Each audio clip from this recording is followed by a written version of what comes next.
My wife said she loved me, and then asked if she could sleep with another man for the weekend. I thought it was a joke, until she packed her bag. On my drive to work this morning, my thoughts kept drifting back to the conversation Molly brought up during dinner last night. It wasn't exactly new territory, we'd had similar talks before, but lately it felt like they were happening more often. And I couldn't quite figure out why.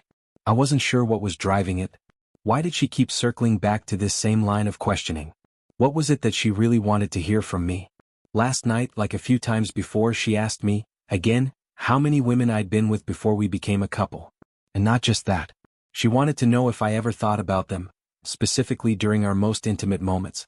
Like, did I ever picture someone else when I was with her? Honestly, what could I say to that besides an emphatic no? Of course not. Molly and I have been married for 5 years now. Sure, it hasn't always been sunshine and smooth roads, but I'd still call what we have something real, something solid. I'd score us high across the board. Trust, love, respect, sex, companionship. The whole foundation felt strong to me.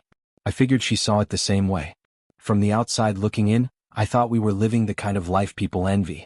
We both had decent careers that didn't drain us, a home we loved in a nice part of town, and enough flexibility in our lives to enjoy good food, good wine, and the occasional getaway. We weren't rich, but we were comfortable. Happy. My name's William Harrison. Most people just call me Billy. Molly's my wife. I'm 5 feet 11 inches, blue eyes, blonde hair, and I come from Scandinavian roots, with just enough Irish in the mix to explain why, back in my younger days, I had a temper that flared quicker than I liked. These days, I've learned to channel that into words instead of fists. Took some rough lessons, but I got there. I've always been in decent shape. Growing up, I split my time between soccer and hockey, and spent more hours than I can count lifting weights in our basement. I still keep active, jog a few times a week, play in a local adult soccer league, and when winter rolls around, I'm always up for some pond hockey. Molly though. Molly's something else entirely. She's always had this natural allure about her. There's something in her smile, the kind that pulls you in before she even says a word. Her eyes light up when she talks, and there's a warmth to her that makes people want to open up. It's a gift, really. Friends, coworkers, strangers, she makes them feel seen, heard. And while that kind of openness might sometimes toe the line between friendly and flirtatious, she's always known when to pump the brakes. I never felt like I had a reason to worry. She turns heads everywhere she goes, not just because of how she looks, but because of how she carries herself. Molly stands about 5 feet 7 inches with blonde hair, blue eyes, and a figure most would kill for.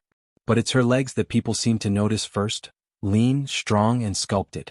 She puts in the work too. 4 or 5 nights a week at the gym, rain or shine. It's not just about staying fit for her, it's her escape, her sanctuary outside of the daily grind. I used to joke with Molly, half kidding, half serious, that I had to stop myself from grabbing her every time she walked by.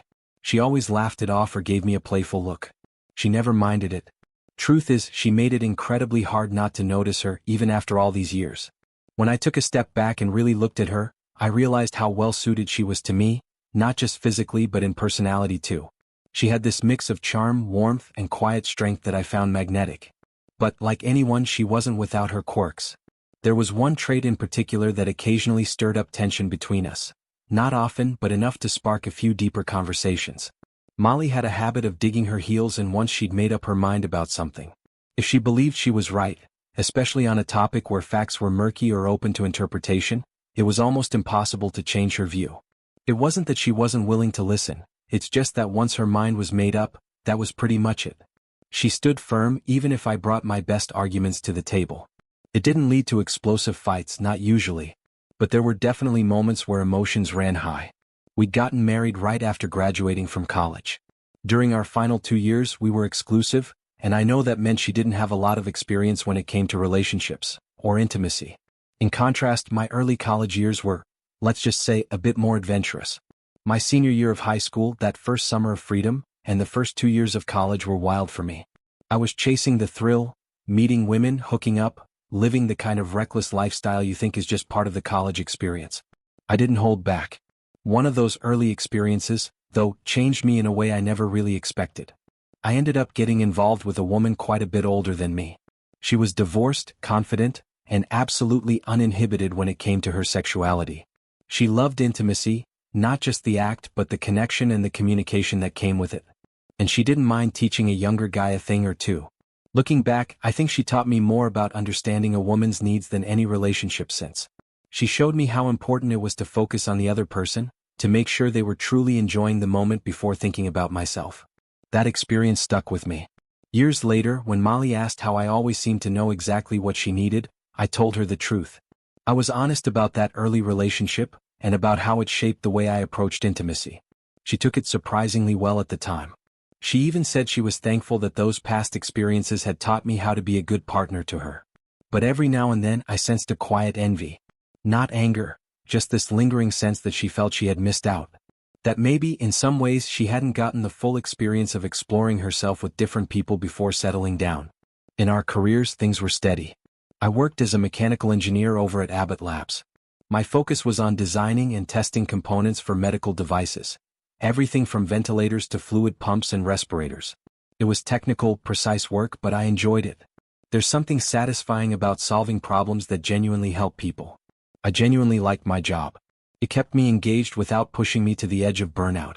It paid well enough that Molly and I lived comfortably, and it left me with time and energy for the things I loved outside of work. Lately, my passion project had been restoring a 2005 Winnebago B-Class RV.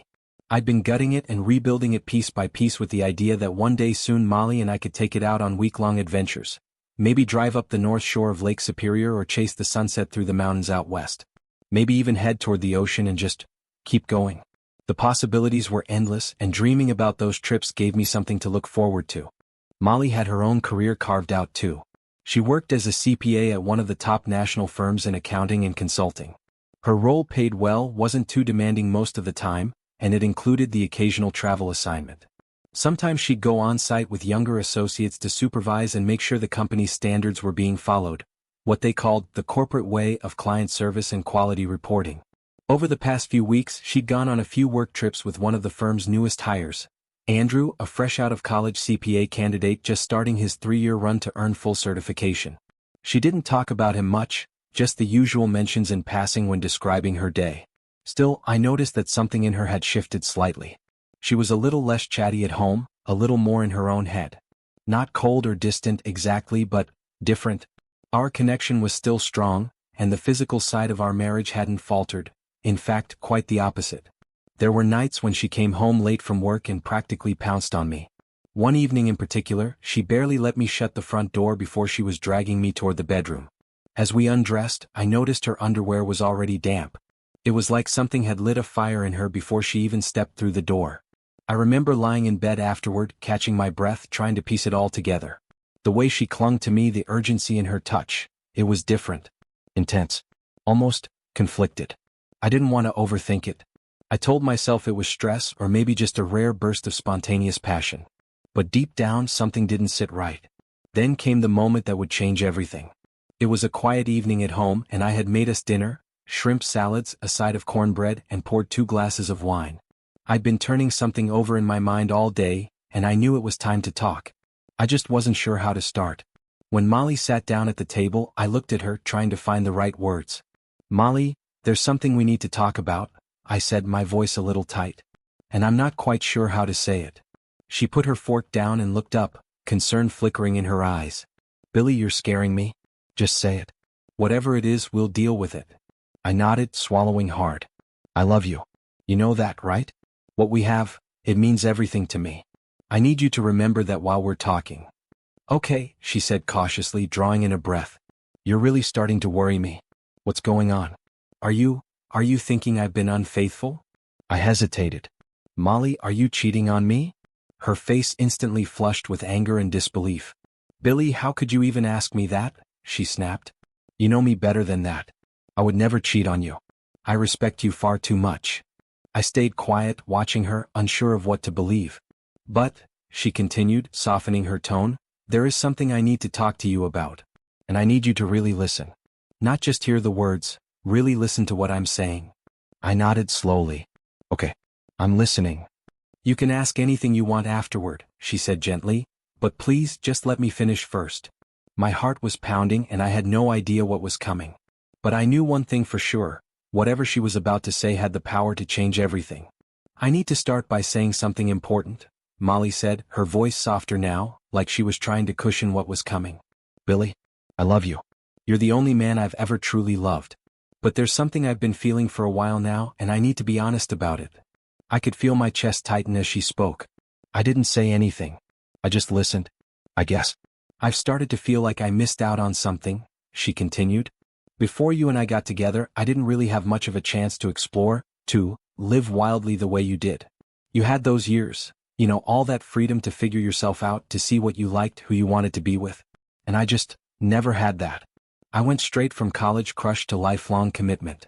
She looked up at me, searching my face. I know this might sound selfish. Maybe it is.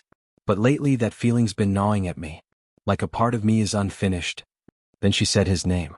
Andrew, the guy I've been traveling with for work. He's young, confident, attractive, and he's interested in me. And I can't lie to you, Billy.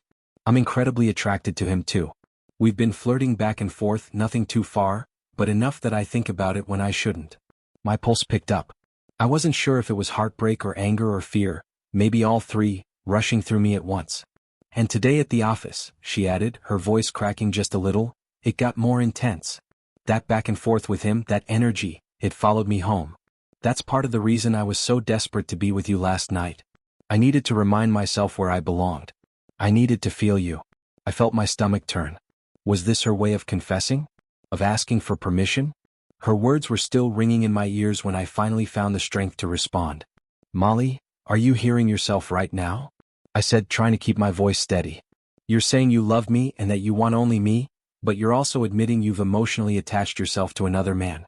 You've let someone else into this sacred space between us. And you're trying to tell me this isn't about us?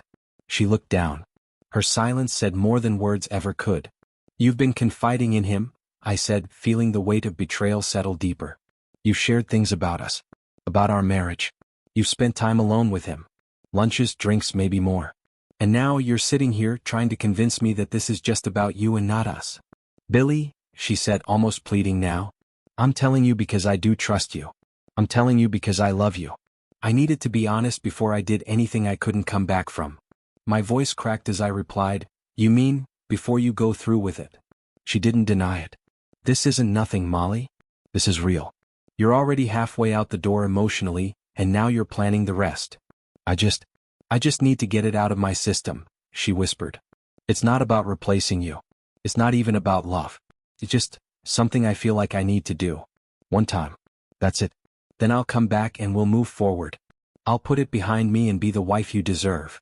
I stood up, the chair screeching against the hardwood floor behind me.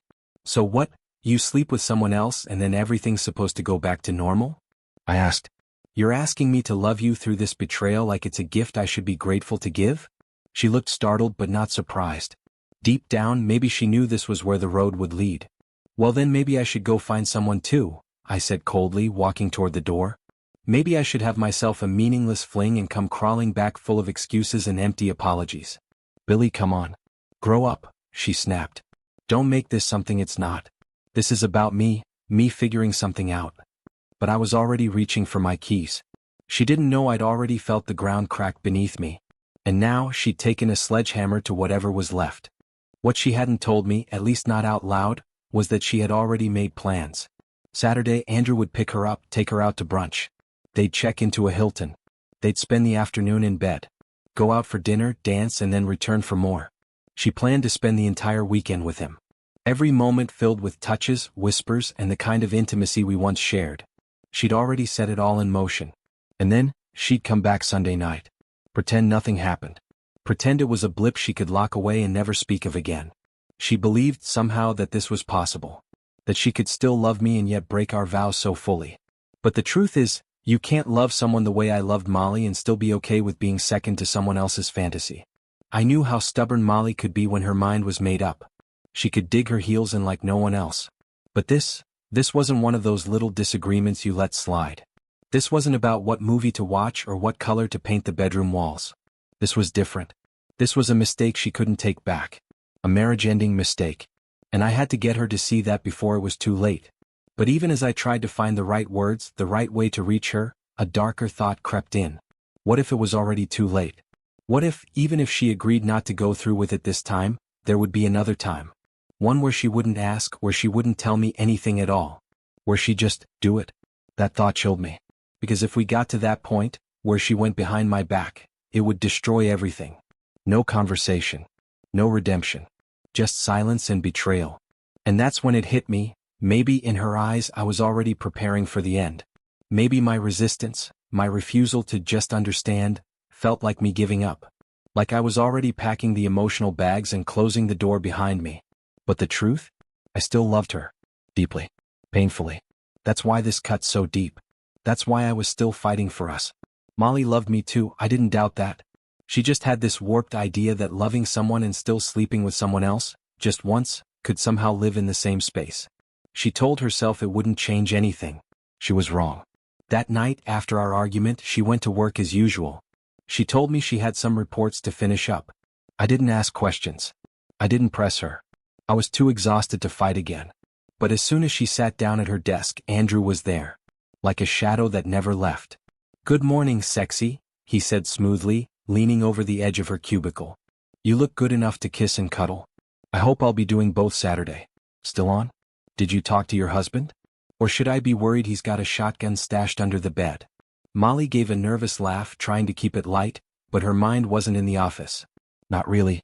While she was juggling temptation and guilt at her desk, I was moving through our home like a man preparing for war, not with anger but with resolution. I walked through the house and made a quiet list of everything that belonged to me. Not much, honestly. Just the things that held personal value. I wanted to be ready just in case. Then I drove to the bank. I canceled our joint credit card and opened one in my name only. I closed our shared checking account and transferred half the balance into my personal savings, writing her a check for her share. I prepaid the mortgage from our escrow account for the next 2 months, didn't want her scrambling if things went south, and then I took a deep breath and walked back out into the cool air. I couldn't believe any of this was real. The woman I'd loved with every part of myself, who I believed would never hurt me, was now talking like she was possessed. Like she was someone else entirely. I looked at her that night, across from me in our living room, trying to make me understand. Telling me over and over that she loved me. That it was just sex. That we could go back to being the couple we were before, like nothing had changed. But everything had changed. "Molly," I said, my voice shaking, "what would you do if I said that to you? That I'd slept with someone else but it didn't mean anything. That it was just sex and you shouldn't be hurt. Would that sit right with you?" She looked down. No answer. "You know it's not fair," I said. "And yet, you're still trying to justify it." "This argument is going nowhere," she snapped suddenly, tired of being cornered. "I told you, it's about me. Not us." I shook my head. "That's not how marriage works." Then I said what needed to be said. "If you go through with this," I told her, "we're done. No second chances. No working through it. That's the line." She didn't speak. Just looked at me like she wasn't sure which way to run, toward me or toward him. "I'll be back Friday night," I added. "Let's spend that night together. Just us. Make love, have dinner, maybe even remember who we used to be." She nodded barely. "I'll bring dinner around 7, I said softly, standing by the door. "What time is Andrew picking you up Saturday?" She hesitated. I told him. 11 a.m. "You don't have to go," I said. She didn't answer that either. "I want you to meet him." Those were the words that knocked the breath out of me. I stared at her, stunned. "Jesus, Molly. Meet him? Are you out of your mind?" I could barely hold myself together. "If I see that guy, I swear I'll..." She cut me off, but I was already on my feet, my blood pounding. I had to get out of there before I said or did something I'd regret. I left. Behind me, Molly sat alone, trying to make sense of the unraveling. She couldn't understand how I could be so inflexible, so unwilling to work through this, as she put it. In her mind, I'd always come back. I was the guy who forgave. The one who stayed. But now, for the first time, she was unsure. Had we already done damage we couldn't undo? And if we had broken something, would going through with her weekend plans really make it worse? In her heart, she already knew she was going. The longing she felt for Andrew wasn't just temptation, it had become obsession. It clouded everything. She tried to fight it, convinced herself it was fleeting. But she couldn't let it go.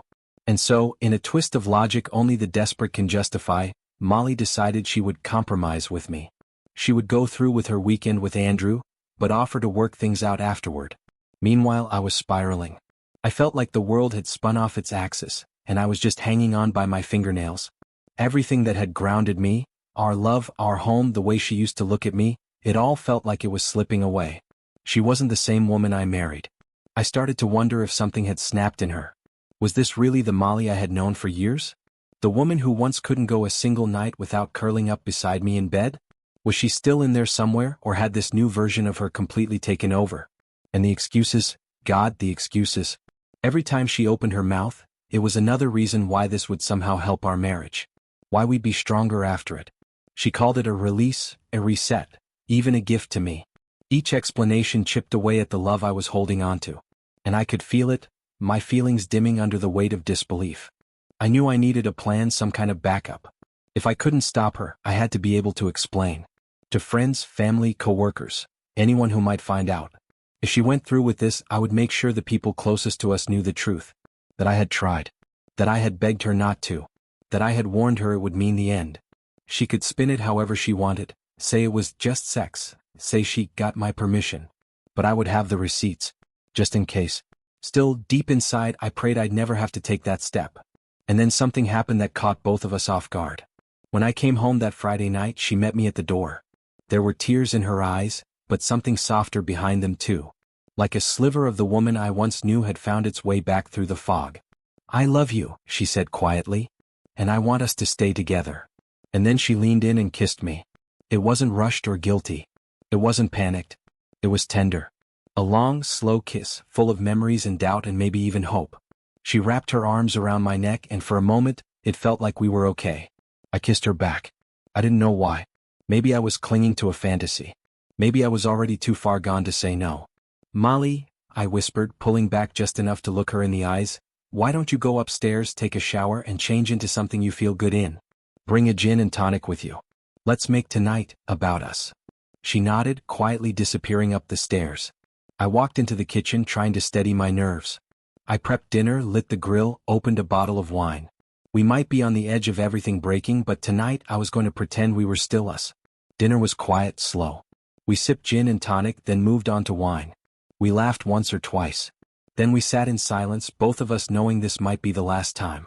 By the time we finished 3/4 of the bottle, I couldn't hold back any longer. I scooped her into my arms and carried her upstairs. She reached for my belt, her eyes hungry, but I stopped her gently. Not yet, I said. Tonight is for you, Molly. I'm going to worship every inch of you tonight, I told her, my voice heavy with both love and desperation. I want to make love to you like it's the last time, because maybe it is. I need you to remember what we are, what we've built together. How good we are when we're us. And why we belong to each other. Only to each other. Molly nodded, eyes wide, pleading. We do belong to each other, Billy. That will never change. You have to know that. I want to believe you, I whispered. Because I still love you. With everything I have. But I need you to love me enough to not go through with this. I looked at her then, really looked. Her face was flushed, not from shame, but from the weight of it all. She looked scared. But she still held on to her decision like it was some badge of personal truth. I'm not leaving yet, I said. But I am going. And before I do, I just want to say goodbye. She flinched like the word physically struck her. Billy, please. I love you, she whispered. It's going to be okay. You'll see. This isn't the end, it's just something I have to go through. Once it's out of my system, we'll be better. Stronger. I promise. Yeah, I muttered. Sure, Molly. She tried to move closer, to touch my face, kiss me like she thought that could still fix it. But I turned away. My body went stiff. I stepped back. No, I said flatly. Not tonight. This night, it's over. You chose your weekend of so-called meaningless sex over your husband. You made your decision. These kisses? They don't mean anything now. She blinked, wounded. Billy, stop. It's not what you think. It's just this one thing. I need this. You had your past, dozens of women, memories I can never match. But me? I've had no one. I've never had this experience. And I deserve to have it just once. That doesn't mean I don't love you. I didn't yell. I didn't cry. I just looked at her, quiet, broken. And then I walked out. I sat down in the kitchen afterward, in the silence that followed, and I wept. Long, deep sobs. I had tried. I had pleaded. I had given her every reason not to go. But nothing I said had broken through that wall she'd built in her mind. This warped justification that this affair was somehow good for us. That she needed it to be whole. After about half an hour of sitting there, alone in that pain, I wiped my eyes and got up. Slowly, I began moving everything I cared about into the RV, just as I had planned. In the bedroom I found them, her wedding rings. They were sitting in a small ceramic bowl on her nightstand. I stared at them for a long time. She hadn't said a word about taking them off. But there they were. Like a symbol of something she had already let go. The date on the wall calendar was circled in red. Monday, 9 a.m. Maybe she thought life would return to normal then. But I'd be gone by then. Far gone. I turned and walked out of the house, our house. I climbed into the RV, started the engine, and pulled away from the curb, from everything I had once called my life. Meanwhile, Saturday afternoon rolled into early evening. Molly and Andrew were checked into the hotel he had booked for the weekend. They had finished brunch hours earlier and now were wrapped in crisp white sheets, sunlight slanting across the room. Andrew was grinning, relaxed, clearly hoping the weekend would stretch beyond Sunday morning. They had undressed slowly, deliberately, like two people acting out a scene they'd built up in their heads for weeks. But as they lay there, something changed for Molly. A strange feeling washed over her, not quite regret yet, but a disconnect. Something was missing. The excitement, the rush she had imagined, it was dulled. The intensity she had obsessed over felt like a fading dream. Andrew's touch, his presence, it no longer lit that spark. If anything, it felt off. Awkward. Like she had expected to feel something bigger, liberation maybe. But instead, there was just silence and a dull ache in her chest. Lying beside him, she felt a twinge of something she couldn't ignore. A moment of clarity that maybe, just maybe, what she had convinced herself she needed, had never been real at all. And across town I was already miles down the highway. Alone. Numb. And beginning the painful process of leaving behind the woman I thought would never leave me. Molly kept ordering drinks, one after another, trying to drown whatever nerves she had left. She flirted, laughed, and stalled, buying time without even knowing why. By the time she and Andrew finally stumbled back to the hotel room, both of them were too drunk to think clearly, barely able to find the keycard or stay upright. When they got inside, she didn't say much. She peeled off her clothes in silence, collapsed onto the bed, turned away from him, and fell asleep without another word. The next morning she woke up with a pounding headache, her mouth dry, her head spinning, and Andrew's arm draped over her waist. That's when the shame kicked in. Whatever passion she had built up in her mind, whatever fantasy she had wrapped around this moment, it had dissolved into the stale air of a hotel room. She didn't feel empowered. She didn't feel free. She felt hollow. Andrew stirred beside her, trying to be affectionate, but she pulled away. And then, before either of them could make small talk or pretend it wasn't awkward, she sat up and said quietly but firmly, "I'm going to pack my things and leave now." Andrew blinked, confused. "You serious?" She nodded, not looking at him. "I'll get a cab. I don't want to see you again, at lunch, at happy hour, or after work. Please, let's just avoid each other from now on." He sat up, half laughing, half bitter. "Wow, that's it? After everything?" "I'm sorry," she whispered. "This was a mistake. A big one." "Screw you," he snapped, grabbing his shirt off the floor. "You're the one who wanted this so badly. You talked me into it, remember? Go ahead. Run back to your perfect husband and pretend none of this ever happened. Try to forget how great the sex was. There are plenty of women better looking than you who'd line up for another night." She didn't answer. She didn't cry. She just walked out. But the crying came later. When she got home, the house was quiet, eerily quiet. She dropped her keys on the counter and made her way toward the kitchen, her body heavy with regret. That's when she saw it. Billy's wedding ring. It was resting on top of a letter. And beneath that letter was their wedding album. She gasped, her legs giving out, and she dropped to her knees. With trembling hands, she tore the envelope open and began to read. "Molly, by now you've probably guessed this is my final goodbye. Maybe you'll call me a coward for leaving like this. Maybe you'll say I should have stayed and fought harder. But the truth is, I already fought. I did everything I could to pull you back from the edge, but you didn't want saving. You told yourself that sleeping with someone else would free you, that it would somehow make our marriage stronger, that if I truly loved you, I would let you go do this thing and welcome you back with open arms. But that's not love, Molly. That's insanity. I told you, this would change everything, that we couldn't go back to what we had before. And still you called me dramatic, immature. You blew off every plea, every boundary I laid down. I offered you counseling. I offered you one last chance to walk away from this weekend before you burned it all down. And you chose him. Our last night together, that night of beautiful, desperate love, was the last gift I had left to give. But I can't give you anything more. I can't forgive this. I can't trust you. I can't even look at you and see the woman I married anymore. I have to cut you out of my life, the same way you cut the love out of my heart. Some practical things: I've divided our assets. The mortgage is paid for the next 2 months. You'll find a check enclosed, your half of what was in our joint accounts. I've canceled our joint credit cards, our phone plan, and our insurance. Everything from this point forward is your responsibility. I've left the house. You can keep it, sell it, burn it down, I don't care. I won't fight you for it. As for me, I've quit my job and cashed out my 401k. I have no plan except this: I'm never coming back. When I leave this driveway, I'll be taking a left. From there, I'll figure the rest out as I go. And hopefully with time and distance, I'll forget your voice, your laugh, your lies. Hopefully someday I'll meet someone who loves me the way I deserve. But you'll have to live with this. Goodbye, Billy. Molly dropped the letter and let out a sound that was somewhere between a cry and a scream. The kind of sound that comes when your heart finally understands what your mind's been trying to deny. She had reached the edge and convinced herself that jumping would somehow fix the ache inside her. But now, as she stared at that empty bowl where his ring used to live, she realized what she'd done. She hadn't just lost Billy. She had destroyed him. And maybe herself in the process. Later she would try to explain, to her family, her friends, her co-workers. But no one understood. No one accepted, I needed to get it out of my system, as a good enough reason to destroy a marriage.